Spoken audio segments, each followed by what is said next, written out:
Здравейте! Това е Иван Герганов. А това е Петър Гайдаров. По-известни като Ивани Пешо, Ивани Гошо или Ивани Андрей или... Масив 1-0 и 1-1. Когато... Да, верно. Днес сме се събрали да отпразнуваме това богоугодно дело, именно трите прекарани седмици на Лиш. Алилуя! Добре, явно не се получи така, както трябваше. Когато сте на поход и се загубите, времето върви, а храната отдавна е свършила. Канибализма взема надмощие и към кого ще се насочат всички? Към най-малкия.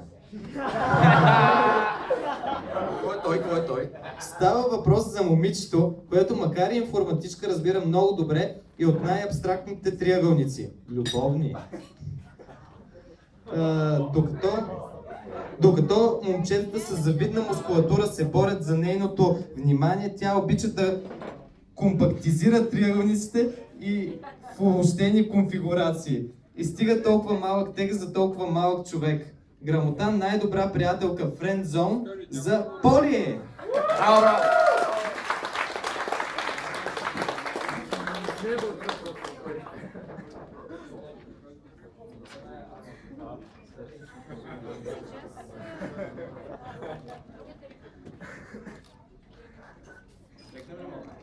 Да, айде.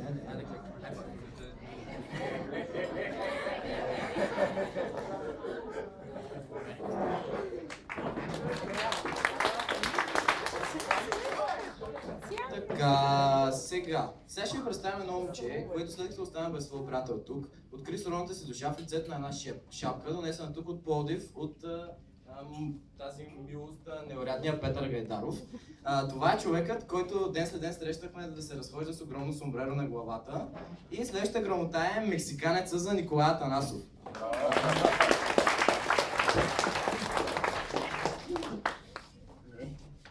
Може да си го вземеш, ако искаш. Само за снимката обаче. За снимката.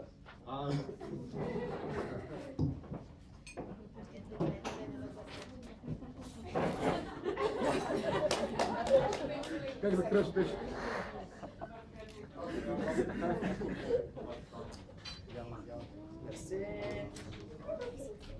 Следва човека. Единственият човек, който отговори на молбите на старшите лишовци и донесе така желания тостер.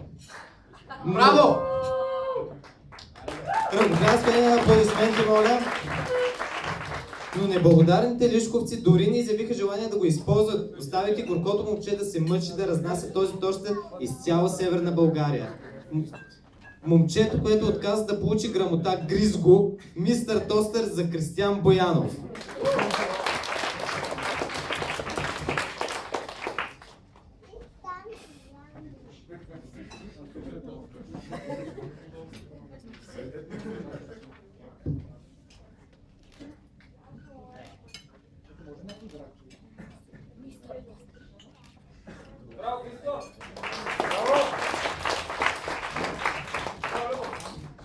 Така, стигаме до едно момче, наглед тихо и скромно, щедро споделящо бомбоните си с лъжите уморени души от шипка вчера.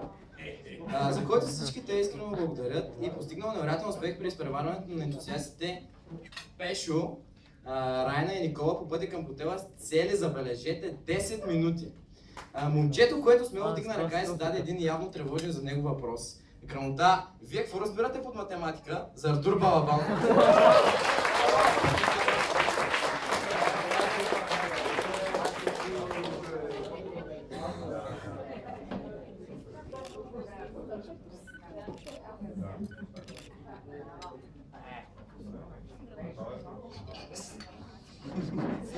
Следващата грамота е за един изявен спортист.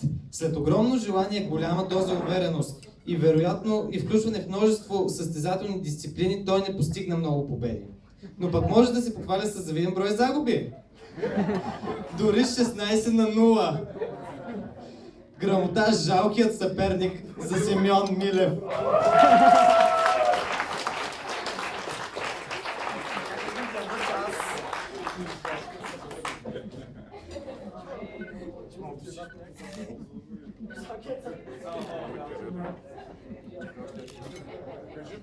Прави 4-5.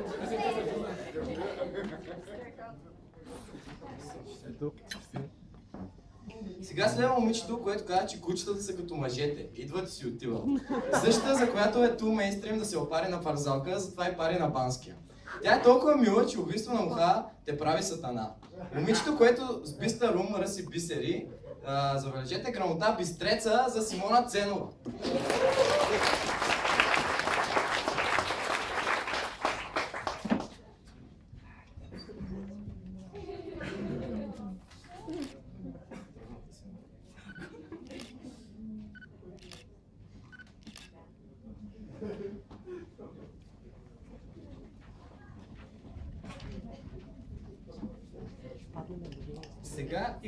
Сега и грамота за най-младия участник в настоящата лятна школа, който бе белязан като изтъкнат играч на компютърни игри.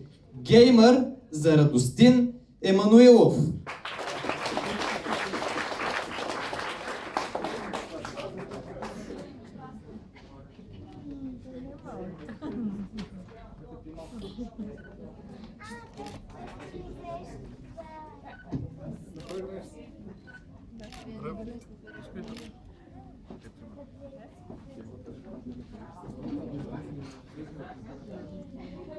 Представете си футболна врата.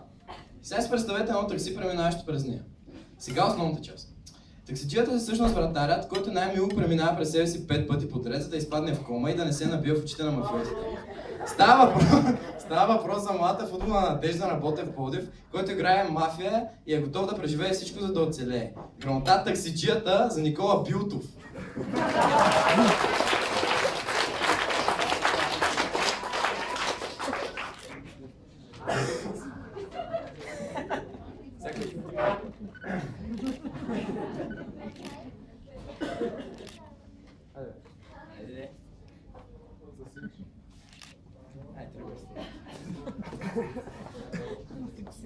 Сега бихме искали да поканим на сцената 4 специални момичета.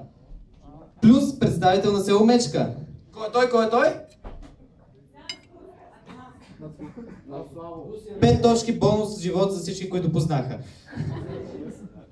За да можем да се снимем с тази групичка на кифлите, нека те сега да излезат. Това са Кери, Ния, Райна, Крис и Наско.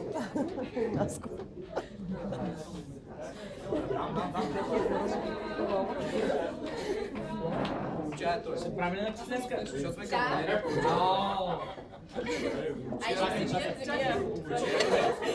Ние по-средата излезка.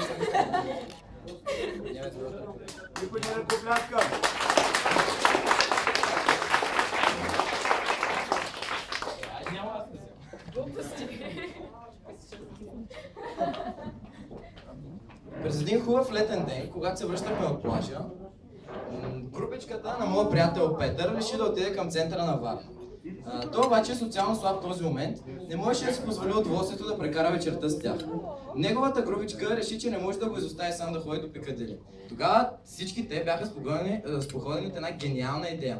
Да сформират фонд Пешо, който да осигури сладолед, 3 см сандвич от Subway, чипс, фанта и билече за връщане. Грамота фонд Пешо за Енчо Мишинев 6 лева, Симеон Милев 3 лева, Хра 3 лева, Стефан Иванов 2 лева, Паулина Гаджулова 8 стотинки, Ния Георгиева 3 стотинки и разбира се Ванеса, която също беше спонсорирана от фонда с цели 11 стотинки. Слезте! Излизайте, какво се правите сега? Благотворителството е хубаво нещо, така че излезте, получите грамотата. Ето първият тосяс, който излиза. Ще имаме ли втори?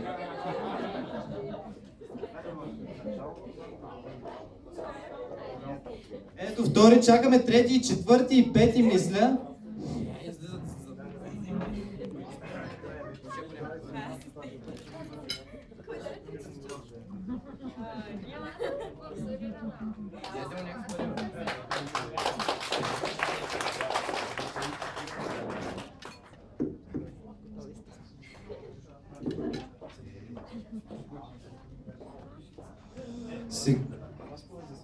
Да, може. Сега бихме искали да поканим един наш много близък приятел, а именно Васко, който ще изнесе една вечерна приятна серенада за всичките зрители.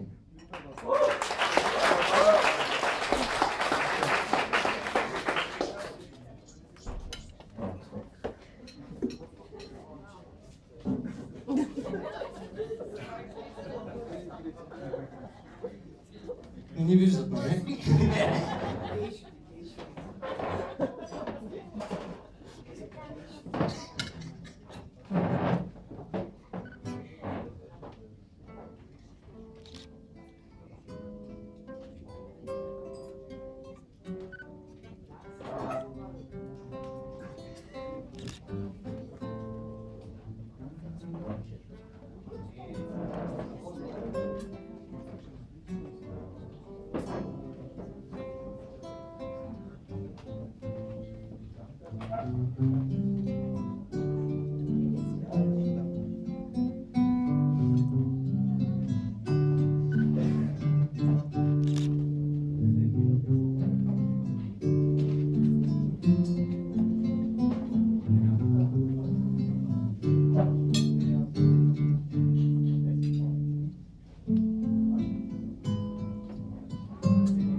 Обратно. Сега. Шапка.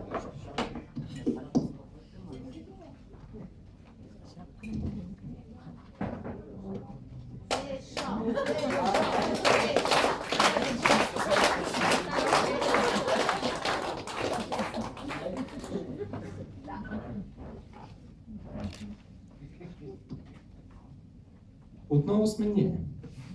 Да. Би ли потвърдил отново Иван? Да, това сме ние. Петър Гайдаров и Иван Герганов. Защо не ръкопляскате?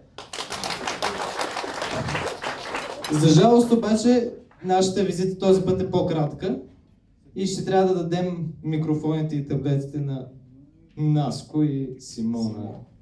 Да.